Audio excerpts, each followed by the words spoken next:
a new Prime Minister comes in, they trust their Secretaries of State? It's a really interesting question whether we're too reliant on immigration for our healthcare workforce, because it entails taking money away from hospitals. There's this sort of myth that in social care everyone understands that there's a problem. We thought we had the support of number 10. But the truth is there's no consensus on what the problems are. You need to compensate losers to a degree. And the losers here will be the hospitals. The current NHS capital regime is totally nonsensical, and hospitals are very politically powerful, and they'll make it known.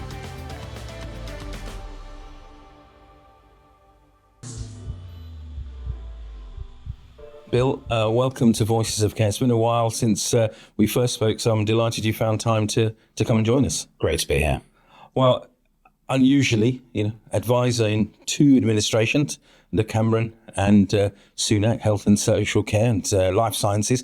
I'm going to switch it around because normally everyone focuses on the NHS straight away, but we're going to go social care first, if that's all right. Yeah. Very, very close to your heart. And we're talking about the politics of health reform, but let's start with the picture very briefly. I mean, if you look at Darzi, he said it's in dire straits. The Health Foundation produced a report back in May this year. We need 3.4 billion just to keep it from declining. It's in a very challenged state from what you've seen. Yeah, it is. And I mean, you talk about the political difficulties of health reform, but there are immense political difficulties with social care reform too. And the debate it's relatively unsophisticated. So there's this sort of myth that in social care, everyone understands that there's a problem. Everyone understands what the solutions are. And it's just... That is a line. Yeah, and it's just for stupid politicians and a nefarious treasury who don't allow the solutions to be implemented. But the truth is there's no consensus on what the problems are. Interesting. And because there's no consensus, politicians get trapped in this world where they have to default back to protecting people's homes to pay for care, which is basically spending public money on protecting rich people's assets, not doing anything for social care services.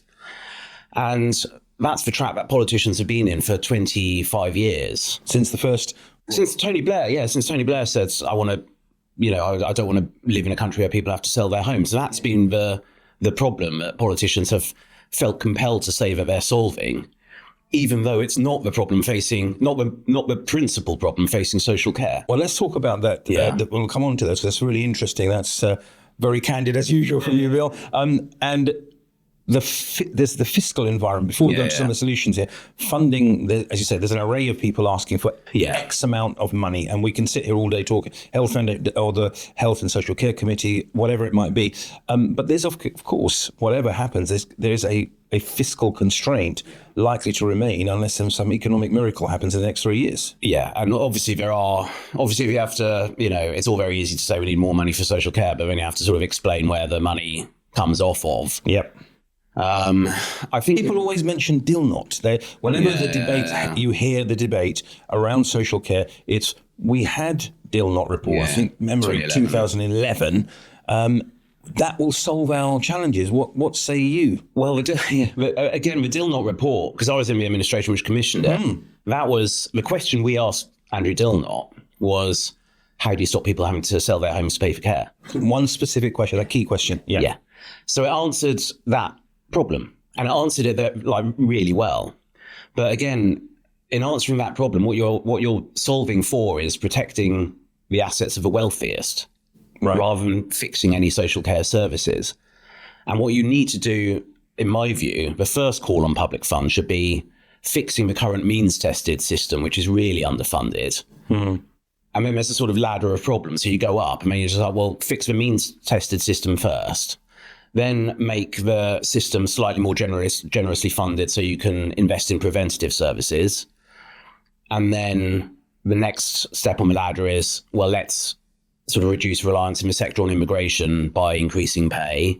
Although that, again, is contested, because there's some people who might say, well, immigration's fine, if it keeps costs down. And then the ladder goes up. And I think protecting people's homes to pay for care is quite high up the ladder, actually. Yeah, that's been the fundamental thing. And you said earlier, the move or the jump from this is the policy prescription or the recommendation to getting it into practice, that, I mean, not more than one prime minister has come a cropper on that. And if you're a politician, in government, and I experienced this as we were pulling together the 2024 manifesto, was, hey, we need to say something about social care. Yeah. We need to say that we're going to address the problems with it was a manifesto commitment in 2019, of course, under Johnson. Well, it's always been a feature of manifestos for a long time, to be honest. Yes. But the safest place to be politically is to say we're going to protect people's homes, or we're going to implement a deal not cap. But that doesn't do anything for services. And yet in 2024, all the parties, basically their social care policy was, let's spend public money protecting the assets of the richest. Yeah, never had it quite put that way, but it's interesting because, and let's talk about that wider ladder of problems. I think you've written about it quite recently. And Jane Townsend, who you'll know, of course, from the Home Care Association, recently on record, basically saying parts of the system are on its last legs. But she talked at the bigger picture, I think, which is where you're going, which she said, look, for 46 years, 10 prime ministers haven't solved this problem. We've got an aging society where a third of us are going to be over 65 in 2 or 3 decades. And I think her exact phrase, I'm paraphrasing Jane, is that we're sleepwalking into humanitarian and economic disaster. So what are these ladder of problems, and how do we begin to unpack? Let's start with the ladder. Well, it's not just older people, it's working age. Like working age adults in need of social care is the fastest growing cohort. So, it's like the people in need of social care is growing right across the age spectrum. But yeah, I think, as I said, we've got to fix the current means tested system because it's deficient in particularly poorer areas of the country. That's the first step on the ladder. Then we need to invest in more preventative services. Then we need to invest in staff, build a bigger career for, sort of a clearer career path for people in social care.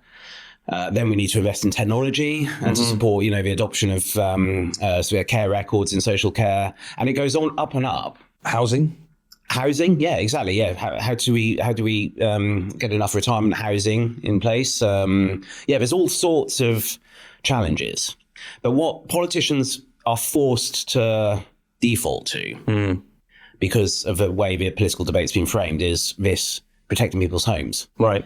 Whereas my hope for the Casey Commission is, I don't think it'll come up with, it'd be great if it came up with solutions that everyone bought into, but I don't think it will, because it's a mythical goal of consensus, isn't it? Yeah, and it's sort of right that the solutions are the subject of political debate.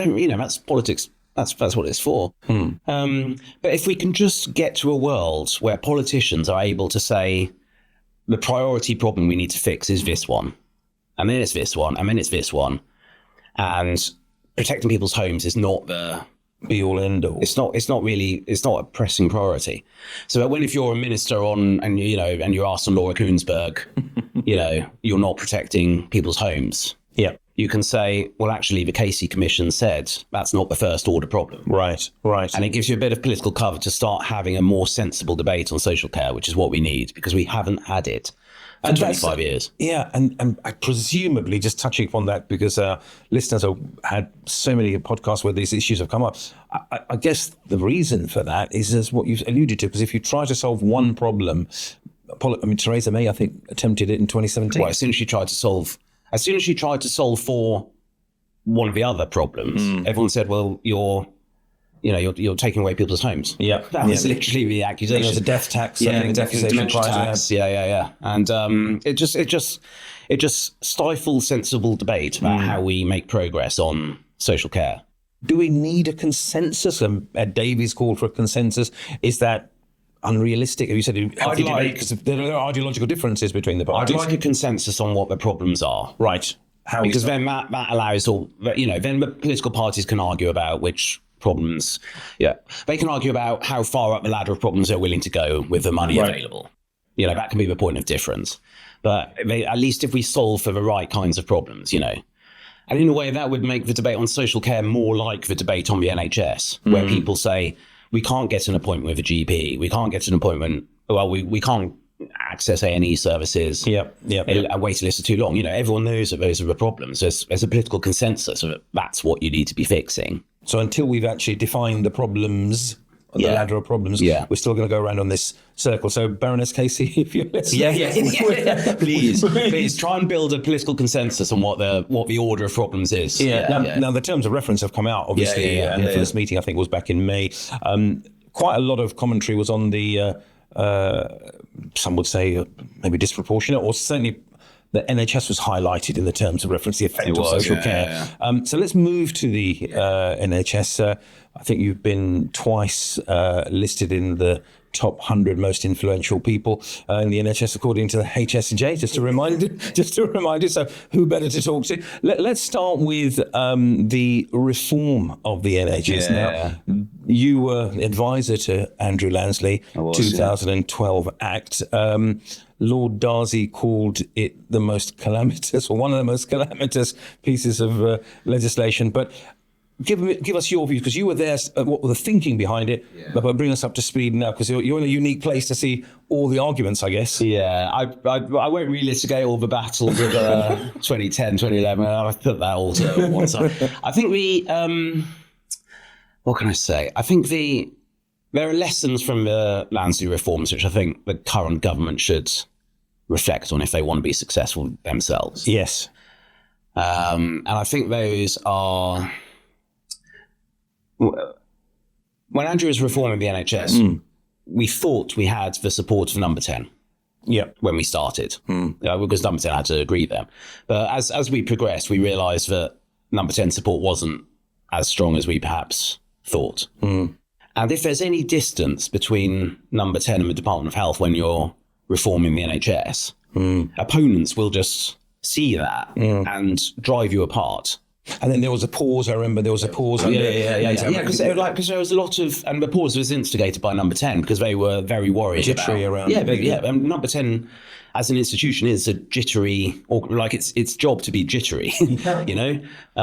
So you've got to really bind them in if you're doing quite controversial reforms. Now, the actual mechanics of the absorption of, because this is effectively reversing 2012 and taking back NHS England functions. I know it's slightly esoteric, but I'd like to talk about that because the headlines are the NHS England's being abolished. It's not quite right. It's being absorbed. And I wanted to touch upon, they're saying they're not going to, but the dangers of if we have to go down a legislative route, so using legislation around this. You've seen that. I think you've written that causes pain. It does. Yeah, it's because, and again, this was a lesson for me, Andrew's reform. When you're legislating to do something quite complicated like creating NHS England, there's all sorts of functions which like no one actually thinks of.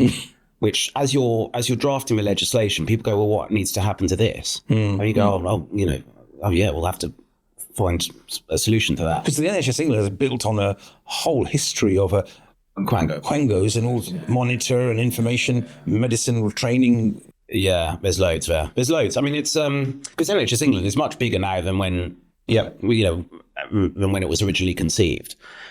And I think what ministers... And I agree with ministers, by the way. I think they should bring the operational headquarters of the NHS into the department. Right, yep. Because that relationship has got really dysfunctional. Right. And indeed, we were trying to fix that in the Sunak administration. You know, a lot of the recovery plans were co-produced between the government and NHS England because, you know, we felt that there was, you know, we needed to be a bit more joined up. But the operational HQ of the NHS is only one part of what NHS England does. Yeah. It does digital stuff. It does data stuff. It does the old monitor duties of licensing under Milburn, providers. I think that came in. Yeah, and it does a load of education and training. So it does a load of statistics stuff. You know, I don't think ministers have really clocked. But they're going to be held to account if they... Well, I just don't think that stuff will end up being brought into the department. Yes, and arguably it shouldn't be. No, it wasn't in the department to begin with. And I think the other challenge is that with legislation, I speak as a lawyer 2 lifetimes ago, is that legislation and draftsmen, or draftspeople, I should say, require immense precision. Well, it's like anything. It's like an employment contract, or you know, you're having to solve for things which probably won't happen when you're writing a contract or when you're writing law. And of course, then you end up having arguments about these things which probably aren't going to happen. Yeah. You know, I mean, So, for example, ideologically, Mr. Streeting has come out in favour of the idea there may be private providers will play a part, or how prominent, we don't know. Yeah, and Stella Creasy, backbench Labour MP, is saying we should cap the profits of private healthcare providers. Very different views. Totally opposed. And all it takes is for Stella to table an amendment to the forthcoming health bill saying let's cap the profits. Yeah. And suddenly you've got a massive... I'll have to mention that, Stella, because I come from Walthamstow. My family still live there, so she's the MP there. It was in The Guardian a couple of weeks ago. But I mean, that's what comes and hits you in the face when you're doing legislation. So the advice from the special advisor, if you were there, is don't legislate. And presumably, I think you've said that sometimes a little bit of uncertainty or fudge actually works to your favour. Yeah, and in truth, all health...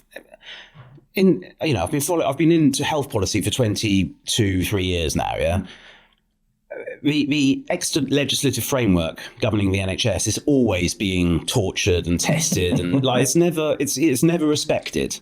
So just don't try and solve through legislation for the optimal way of running the NHS, because as soon as you do, someone will come along and decide they don't want it to be running that way anyway, and then they're sort of ignoring the legislation anyway. And I guess it would the other practical point. With a 10-year plan, with all the other things that are now about to happen with the shifts and etc., it's going to suck up a lot of time and energy legislating. Yeah, it really does, and it sucks up so much government bandwidth as well, because it's what MPs are dealing with. That's what's in front of MPs. Yes, and so it's what Number 10 is caring about. So they're on your case saying, "What are we going to do about this vote?" And of course, these votes are on weird hypothetical stuff, which doesn't impact on it. So the bandwidth in government. The arguments you're having with Number 10 if you're in the department, or the arguments you're having with the Treasury or with local, they're all about weird hypothetical stuff in legislation, not about solving real world problems. And that's where your bandwidth goes. So, and arguably they've already got many of the powers they need. I mean, the shift is already happening under Mackie with all the team. All the powers they need. Yeah, of course. They replaced the chief executive of the NHS, they replaced the chair. It's meant to be independent. No one batted an eyelid. No, so they've got everything that they need. Right. Okay. Don't legislate is the lesson back from 2012. Looking at the bigger picture now with the 10-year plan, not going to the minutiae of that, but really looking at, again, the politics of reform, because this is going to be a first step over many, many years. I think you wrote in a HSJ article back... just to remind you, the 5-year forward view came out and you said we need a decade to implement these models. So we've got a decade with a 10-year plan. But talk about some of the challenges that you've noticed over these 23 plus years, the obstacles, the problems. You said that really incumbents and public understanding, you really have to address that. You don't... public understanding of how the NHS works is really low. Right, yep. And the public only really sees GP practices and hospitals. That's what they see. But the public doesn't need to be it doesn't need to understand how the NHS works. When it flies on when people fly on aeroplanes, they don't need to know how every airline industry works. Yeah, it's their prerogative. They just want to have a good service, so that's fine. But because public concern for the NHS is so high, there's always the potential for, if you're reforming the NHS, for your opponents to say this will lead to the privatisation of the NHS. Yeah. And then because the public don't have that understanding, but they do have the level of concern, they just get unsettled by it. Right. Yeah. So that's the first thing you're dealing with. So the argument to solve that, I guess you've got to make the case for change quite compelling. I mean, Darcy does that to some extent. Yeah, you've got to make a very compelling case for change. You need clinicians on your side. Right. Like, clinicians are the most trusted group in society. Doctors, if you look at the trust ratings in different professions, yes, it's like 98% of people trust doctors and 2% of people trust politics. It's really So they've got to produce some bit of alchemy here. You've got to have doctors on your side some doctors on your side. Yes, because if you've got some doctors on your side and some doctors against you, there's a doctors versus doctors argument. Right. Whereas if you've got no doctors on your side, it's a politicians versus doctors argument, and you'll lose that. Certainly in the court of public opinion. Yeah. And let's touch upon that. And then Number 10, of course, get wobbly because they're like, well, you're losing you're fighting a war against doctors.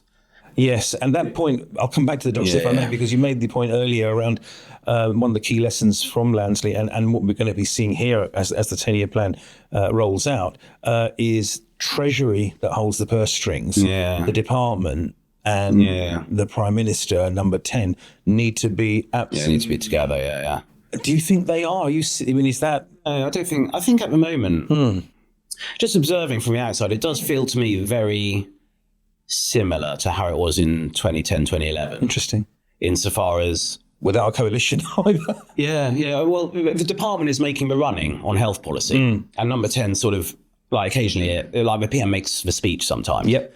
But essentially it's the department which is in the running. And that will last for as long as the department doesn't make any mistakes. Right. As soon as it makes mistakes, number 10 will go, we should have been across this from the start. Right. Okay. And so I think it is a very early government characteristic. When you come into government, a new prime minister comes in, they trust their secretaries of state. Yes.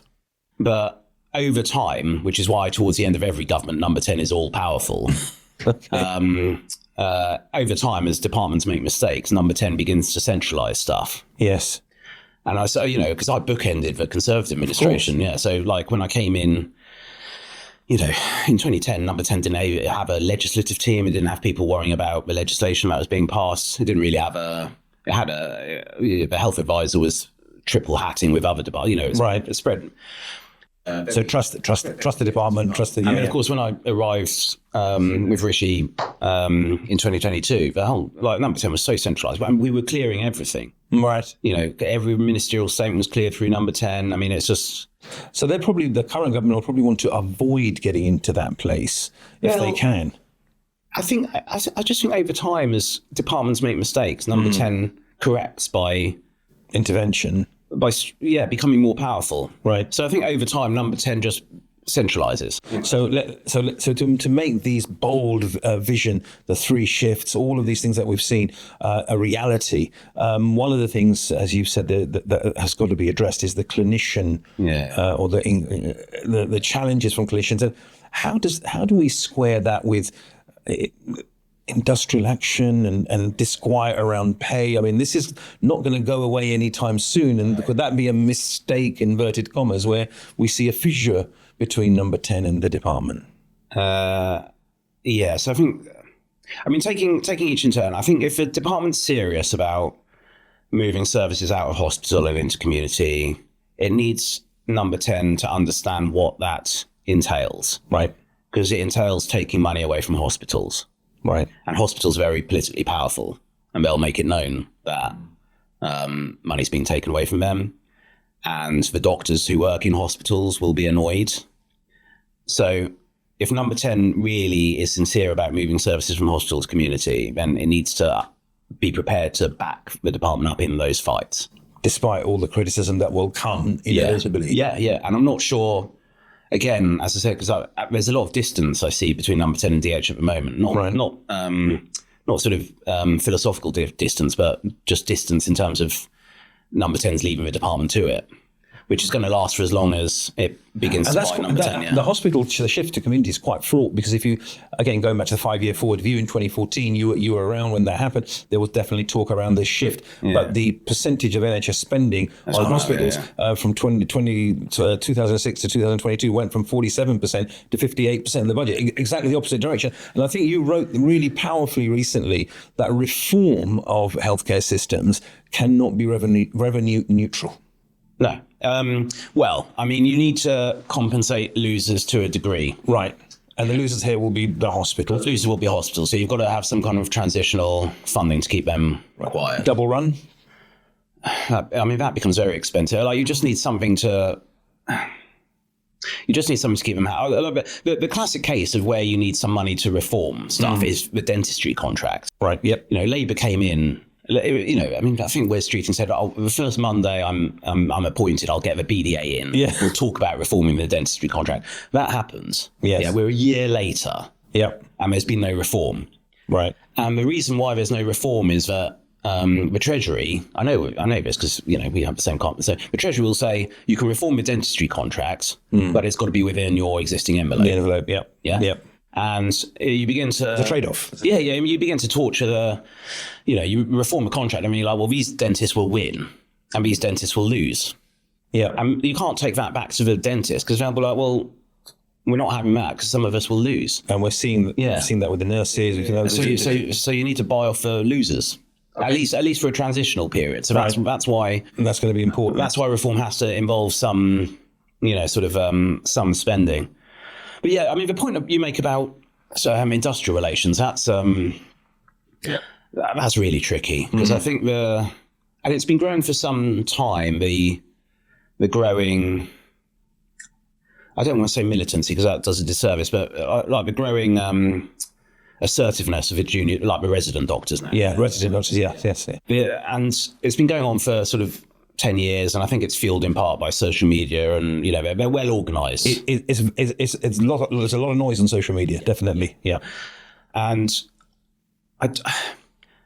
they don't trust the mechanism we have to negotiate, to solve pay. Yes. They don't trust the pay review bodies. Right. And because of that, whatever the pay review bodies say now, as they've just come up with, or next year or the year after, the resident doctors will say that's not good enough because we don't trust the pay review bodies.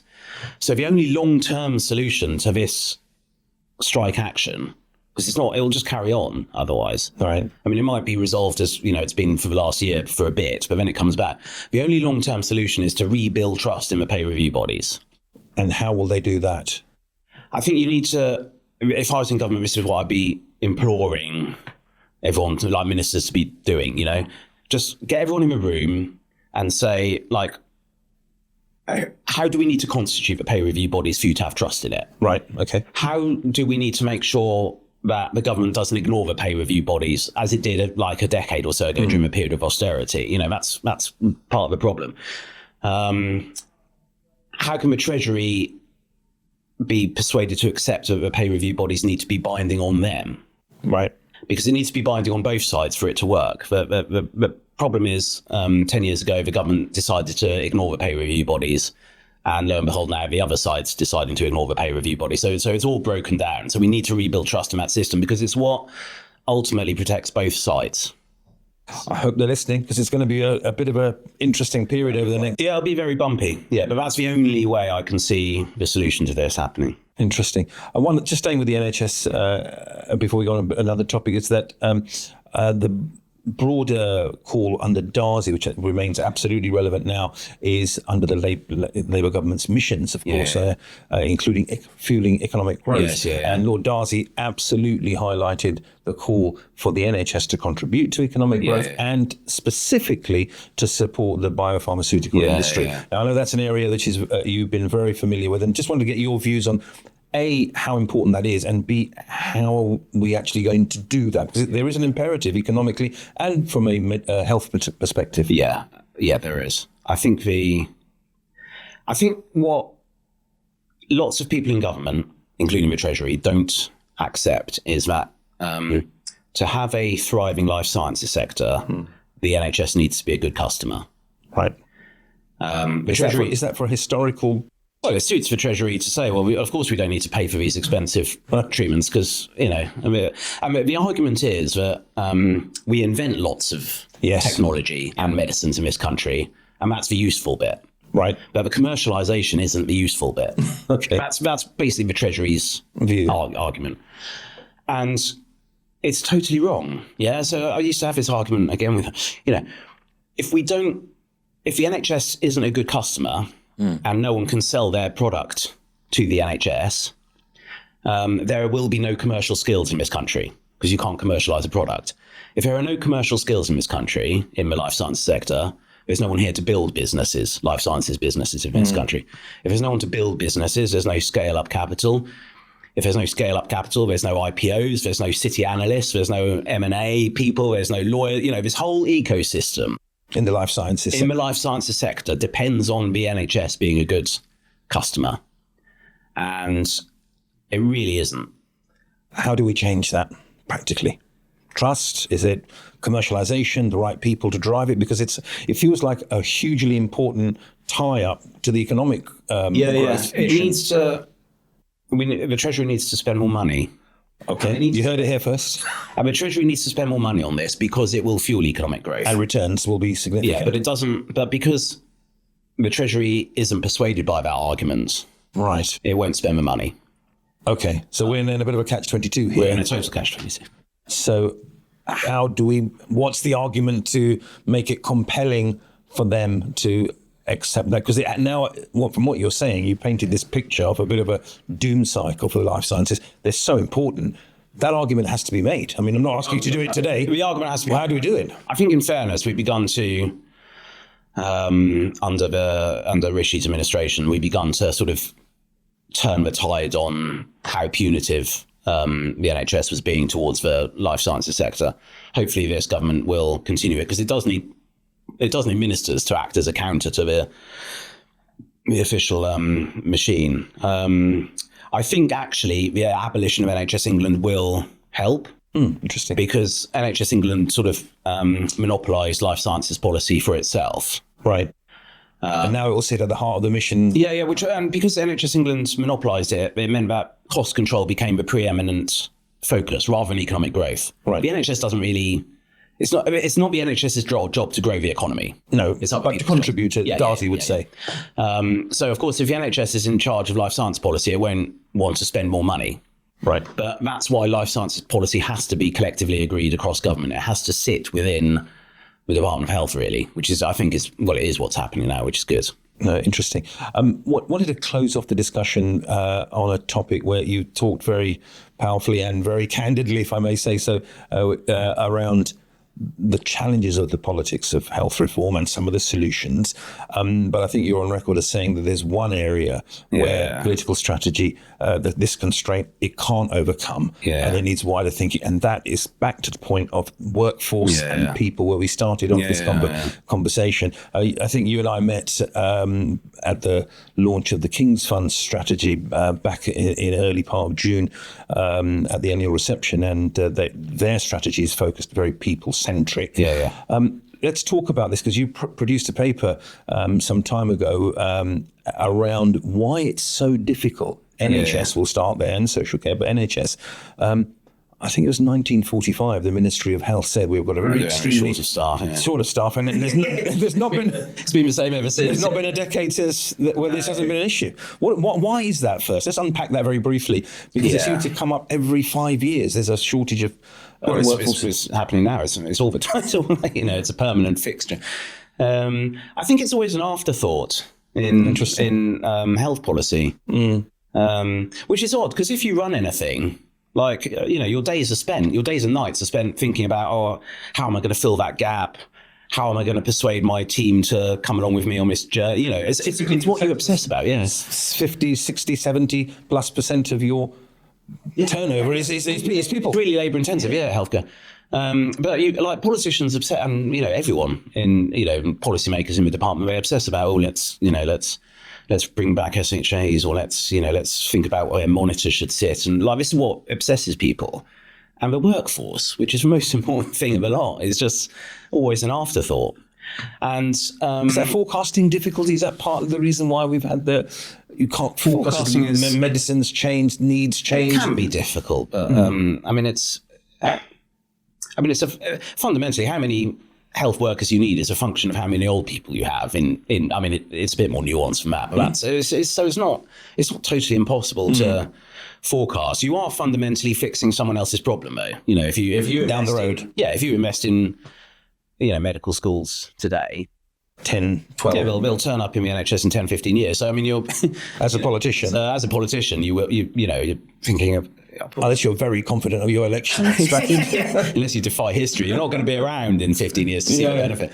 So, I think there's that aspect to it. Although, I should think fundamentally it doesn't. And of course, workforce reform is quite tricky, because you're in danger of getting into those politicians versus doctors. Same argument. Fights, or politicians versus nurses fights. So you want to... Yeah, one of the arguments you make in that discussion, which I thought was interesting, is that as a country, we've had a tendency, it's not hard enough, to under-train. And again, is that the same reason why that's happening? Because if you comparative figures show that we've probably got less doctors and nurses per capita. We're very reliant on immigration, some people see that as a... It's a really interesting question whether we're too reliant on immigration for our healthcare workforce, because you can see it both ways. You can say, look, immigration's too high and this is a contributor to high levels of immigration, so we need to train more healthcare staff. So that's one argument. Yeah. The converse argument is there are places like India, places like Nigeria, they actually train their staff for export. Yeah. And the Philippines to the US. This benefits low-income countries. Actually, our recruitment from abroad, they can train staff more cheaply than we can. Yep. And the people who want to do medicine, our people who want to do medicine, are the brightest and the best. Because it's so competitive to get into medical school. Absolutely. But there's an argument for saying our brightest and best. We want them doing, to learn STEM subjects and to work in capital-intensive industries, because that's where productivity growth is going to come from. It'd be a brave politician to make that. It'd be incredibly brave. I feel foolish having said it, but thankfully I'm not a politician. There's no guardrails. But we want you to speak your mind. Yeah. But on that point around immigration, because I think your paper in 2022 was really quite strident in the sense that it said one of the solutions to this problem was to, I think, and I quote, to make a strategic use of international recruitment. Yeah, you should do. Yeah. Because if you look at the numbers, we've had earlier this year, of course, the visa changes affecting social care. Martin Green from Kerry, who called it a crashing blow, and we've got 180,000 in social care, and the politics of immigration at the moment has moved on since that paper of 2022. So I'm just wondering whether you... Well, I said in that paper that there's... People understand the need for migration into the health and care sectors. So you can always, I think politically, you can always make the case that is right. Necessary. I think I say, the strategic approach to immigration. The government just needs to know what's happening. So what happened in the 2010s was we had a shortage of staff. Yep. And we closed off a migration route. Yes. And then we ended up with a massive shortage of nurses. We also had Mid-Staffordshire, so we had It was a massive bubble. All that did was create a massive bubble in the agency nursing market. So that was an issue. So the government just needs to be vigilant about, if there are shortages, to accept that there needs to be, like the immigration route needs to be open. Right. Because it's when it's not aligned, you get into all sorts of trouble. I wanted to wrap up with the final question, just given this expansive view you've had over 20 odd years inside the machinery of government, in terms of what your hope is or expectation of where we might be in 5 or 10 years, particularly around the technology, because that's a bit that perhaps, again, that's been trailed for many years. Darcy said there's a great opportunity in AI. Just see where does that sit alongside all of the other changes that are afoot in the 10-year plan? Yeah, technology is... I think it's everyone's balancing item, isn't it? It's like, the numbers don't add up, but they'll solve it all. So it is quite important. How on earth it actually happens is tricky, because you do, you need, hopefully this will come out in the 10-year plan, but you need to train your workforce more flexibly so that they accommodate technology more easily. That's critical, and that comes back to workforce training. And that, obviously has a dividend in 10, 15 years. So it's, but start now, because it's quite important. There's a way the NHS spends its capital budget aspect to it. And the current NHS capital regime is totally nonsensical. I won't get into it, but it doesn't work. So they need to reform the capital regime to encourage people to invest more in technology. And for the longer term, presumably. And for the long term. Again, back to the point about life sciences, we need to be a good customer to the medtech industry. Right. And we need a predictable commercial environment, because all this technology, which will otherwise fix problems, won't be being commercialized in this country. So the NHS does need to be a good customer.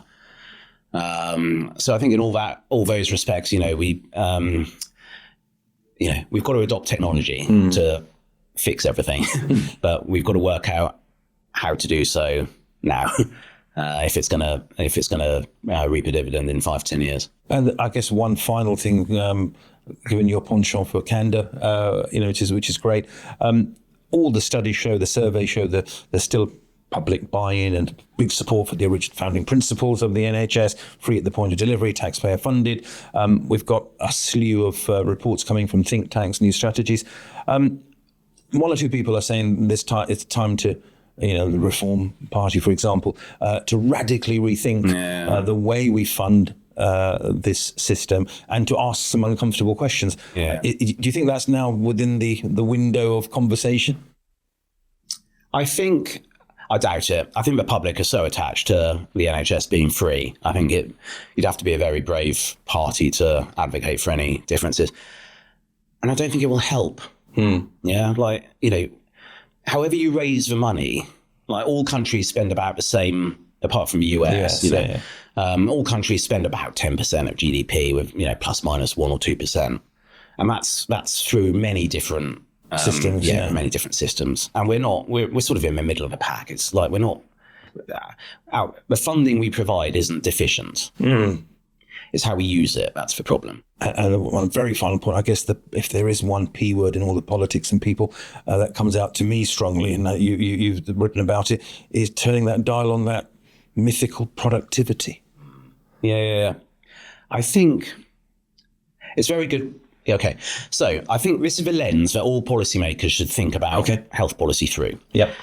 The NHS definitely needs to change.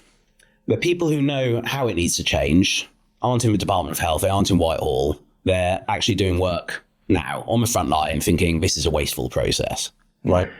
And the job of policy is to be on that person's side, be on the side of a person trying to do the right thing. And so what you need is to think through, that person needs to be able to go to their manager and say, we've got to change this process because it's wasteful. And then the incentives on that manager need to agree with that person. And then the financial incentives on the service as a whole need to act in support of that person's aim. And the regulatory processes need to get out of the way and allow that change to happen. So the test of all policy is this helping the person who's trying to do the right thing? Because that's how you get change. And you talked earlier about, we've spent more on hospitals than in the community. That's because all of that has been the opposite. Yeah. The management incentives have been, how can I build a bigger hospital? The financial incentives have been, well, if you try to take services to the community, my hospital loses income. The regulatory incentives have been, we need more staff in hospital. Everything has gone the wrong way. So we've got to change policy. Align all of that. Yeah, and we've got to be on the side of a person trying to do the right thing. Well, let's invite you back again in a while to see if that actually has happened in reality. But for today, Bill Morgan, thank you so much for your candor and your insights. Pleasure. If you've enjoyed this episode, please like, follow or subscribe wherever you receive your podcasts. And if you want to learn how we're turning the dial on health and social care, please visit newcrosshealthcare.com/voices of care. In the meantime, I'm Suhail Mirza. Thank you very much for joining us today and look forward to seeing you on the next episode. Voices of Care, the Healthcare Podcast.